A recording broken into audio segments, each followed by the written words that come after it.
vous voulez. Merci à vous.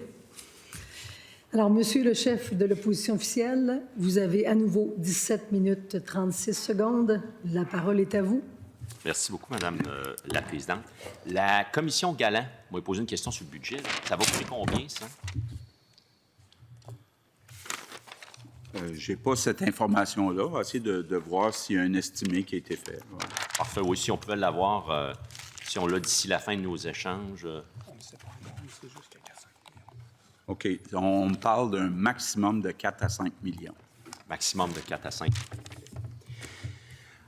Ça clique. Le rapport de l'AVG a été rendu public le 20 février dernier, donc il y a à peu près presque 2 mois et demi, 20 février dernier. Qu'est-ce que vous avez fait comme premier ministre, Madame la Présidente? Qu'est-ce que le premier ministre a fait pour s'assurer d'un suivi rigoureux de ce scandale-là? Oui, bien, Madame la Présidente, d'abord, c'est important de rappeler qu'on a changé le président, puis qu'on a changé le président, qui est maintenant une présidente du conseil d'administration. Donc, on s'assure avec ces personnes-là, parce que c'est quand même une société d'État, que les services soient donnés aux citoyens de façon efficace. Qu'a fait le premier ministre, Madame la Présidente, pour s'assurer que les dépassements de coûts allaient être plafonnés? À partir du moment où l'AVG a dit c'est 1,1 milliard, puis ça, c'est un estimé, ça va aller plus haut.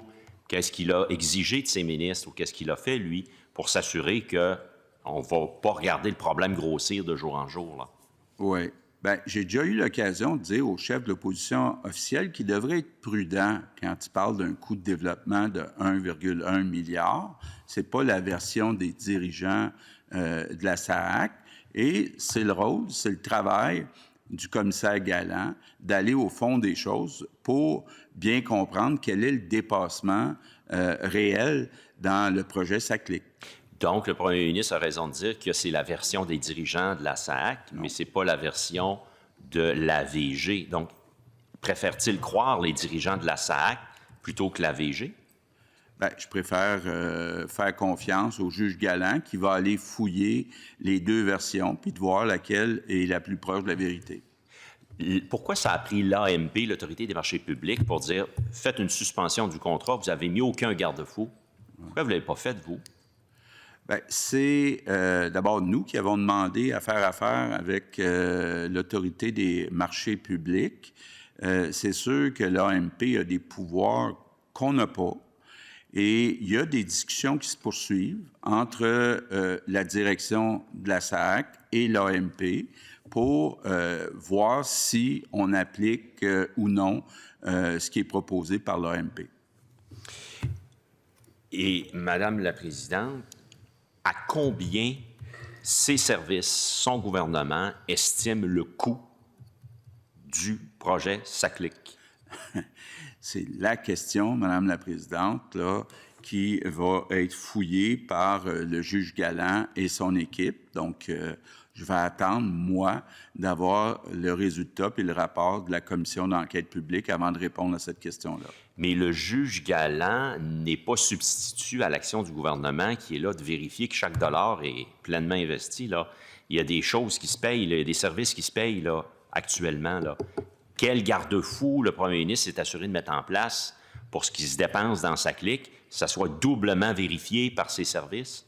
Oui. Bien, écoutez, il y a une ministre qui est responsable de la SAAC, il y a un ministre qui est responsable du numérique. Je pense que c'est leur responsabilité de suivre les projets de la SAAC puis les autres projets informatiques qui sont dans d'autres ministères ou d'autres sociétés d'État. Et qu'est-ce que la ministre lui dit quant au suivi qu'elle fait du projet SACLIC? Est-ce qu'elle lui dit que c'est sous contrôle? Je ne suis pas au courant de ce qu'elle a dit exactement. Je parle de lui, sa conversation qu'il aurait eue avec sa ministre. Est-ce qu'il est au courant? Est-ce que sa ministre l'a rassuré en disant « faites-vous-en pas, c'est sous contrôle ».